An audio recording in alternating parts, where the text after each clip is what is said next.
Banjska ka qenë provimi final, sepse një sulm terrorist, vetëm lufta është më e madhe se sulmi terrorist.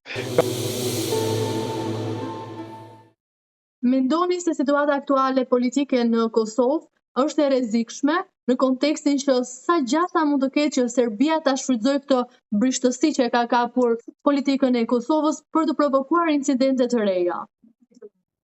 Serbia konstant ka provuar incidente të reja. Tentativa e Serbisë për incidente nuk është ndalur kurrë. Kemi pas përvoja të hatashme si institucionet tona, Banjska ka qenë provimi final, sepse një sulm terrorist, vetëm lufta është më e madhe se sulmi terrorist. Ka qenë një armatim prej 5 milion eurosh aty, pra ai kishte qenë një armatim për luftë shumë të gjatë në Republikën e Kosovës. Mirë, po çfarë do zvaritje e tepër që bëhet? Ajo duhet të dihet se nuk shkon dobi të nev, por i shkon dobi të Serbisë, sepse ata tentojnë përçarjen.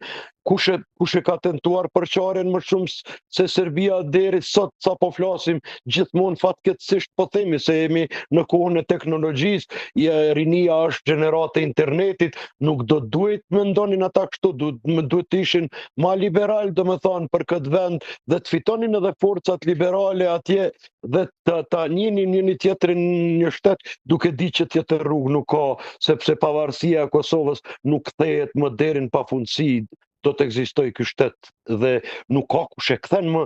Vule e GND-s ka qenë vule e artë, është kryer ai problem, 119 shtete e kanë pranuar. Sa më shpejt që e pranon Serbia, aq më shpejt do të demokratizohet. Fatkeqësisht ajo po jeton në ëndrat e viteve të 90-ta dhe kjo është fatkeqësi e madhe në rajonin e Ballkanit. Po vendimi për shembull tash para 4 ose 5 ditë nëse jeni në njohuri, është hapur një stacion policor atje në Zveçan, vetëm 2 kilometra jashtë kufirit me Serbinë. Dhe këtu po flasim për atë pjesën e rrezikshme e nderuar.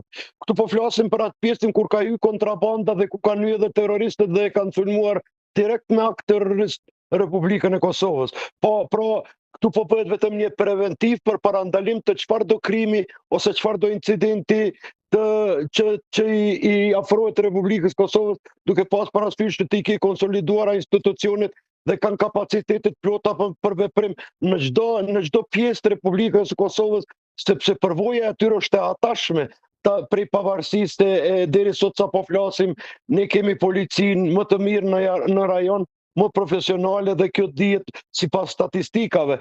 Andaj çdo sigurim i kufirit atje do të thotë preventiv për Republikën e Kosovës, sepse ashtu po sillet edhe pala e tjetër. Kur sillet pala tjetër ashtu, si të reagosh tash në aspektin e sigurisë, pos më e preventiv. Apo tenton Serbia me këtë rastin që të krijojë narrativën sikur Kosova ka kryer krime ndaj serbëve? Definitivisht se po, kjo është ajo lufta e Serbisë konstante që e bën në Republikën e Kosovës. Vetëm ta përmend një fakt të patjetërsueshëm sa për shikuesin tuaj. Kur ka përfunduar lufta me 12 qershor të vitit 1999, pra Serbia kapitulloi. Kasapi i Ballkanit Milošević u bombardua dhe u tërhoqën. Kur u pyet një general shumë famkeq atje në aeroportin e Surqinit në Beograd nga gazetarët dhe e pyetën tash lufta mbaroi dhe çka tash? Ai tha për ne lufta teksa ka filluar. Pra e ka pas kjo është ajo lufta speciale. Gjithmonë Serbia tenton ta ketë në agjenë të sigurisë Republikën e Kosovës dhe institucionet e saj. Mirë po, çka mund të flasim tashmë për këto 3 vjet e fundit vetëm në aspektin e sigurisë dhe pa u përzierë në asnjë mënyrë të vetme në politikë. Institucionet tona të sigurisë reaguesi i parë, reaguesi i dytë që është EULEX i Bashkimit Evropian, reaguesi i tretë NATO me mision Kosovë, kanë një bashkëpunim të shkëlqyeshëm mes vete, koordinojnë, bashkëveprojnë dhe bashkëpunojnë me njëri tjetrin që t'i parandalojnë incidentet. Andaj në aspektin faktik dhe praktik në teren, Serbia i ka të ngushtuara tej mase më rrugët që ta sulmoj Republikën e Kosovës. Nëse ishte pyetur Serbia ose Rusia që ta zhvendosin vëmendjen, ata do ta bënin këtë qysh sot, qysh dje, mirë po une që 4 vite rend, jam duke thënë që nuk ka luftë në Republikën e Kosovës, ka folur kush ka fol mendimin e ty, do të ketë tash, do të ketë tash, do të ketë tash, nuk ka luftë në Republikën e Kosovës, nuk e ka më guximin Serbia të na luftoj në Republikën e Kosovës dhe fakti patjetërtueshëm është se NATO është këtu, ne nuk kemi në NATO, po NATO ne kemi në Kosovë, dhe mos harroni që edhe shtetin me kemi në NATO, dhe në kushtetutën e saj shkruan pare mirë që do të kujdeset për të gjithë shqiptarët kudo që janë. Andaj ne nuk kemi, fakti i dytë, ne nuk kemi më as vëzhgues në Asamblenë Parlamentare të NATO-s. Ne jemi tash antar i asociuar. Është mbajtur Defender 2025.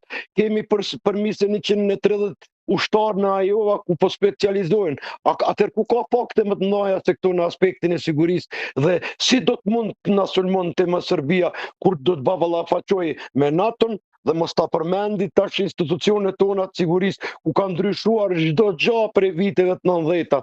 Ka ndryshuar për 360 shkallë çdo gjë.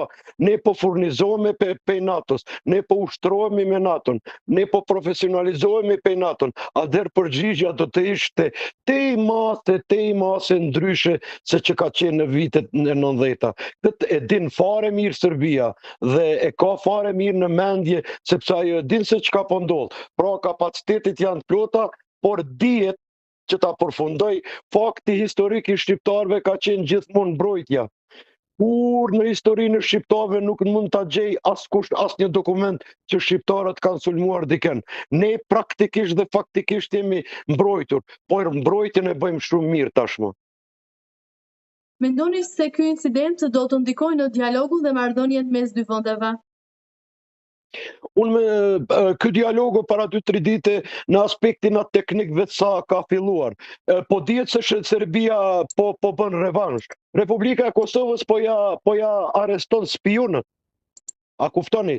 Republika e Kosovës po ja arreston spionët sepse nuk kanë vend më spionët në Republikën e Kosovës. Ne kemi instancat e sigurisë, agjencinë e inteligjencës që e punon një punë të hatashme, e punon një punë fisnike, për ata quhet në atë aspektin e sigurisë nacionale ajka e shtetit, sepse këta janë ajka e shtetit. Pra Serbia nuk e ka më atë komoditetin që të ketë shumë spion këtu. Rrugët për spion në Republikën e Kosovës në atë aspektin faktik, siç i kemi parë edhe në televizione, janë mbyllur tashmë dhe aty ku gjenden do të arrestohen nga instancat tona. Dhe kjo është ai revanshi që ta koftoi qytetari. Pra Serbia po bën revansh. Unë po marr shembull në aspektin e sigurisë, po ja arrestojmë spionët, se këtë e mendon Serbia sipas mendimit tim. Domethënë e mendon vetëm atë anën negative fatkeqësisht, sepse po jetojmë në shekullin 21, vitin 2025, dhe i kanë ato problemet e brendshme të hatashme,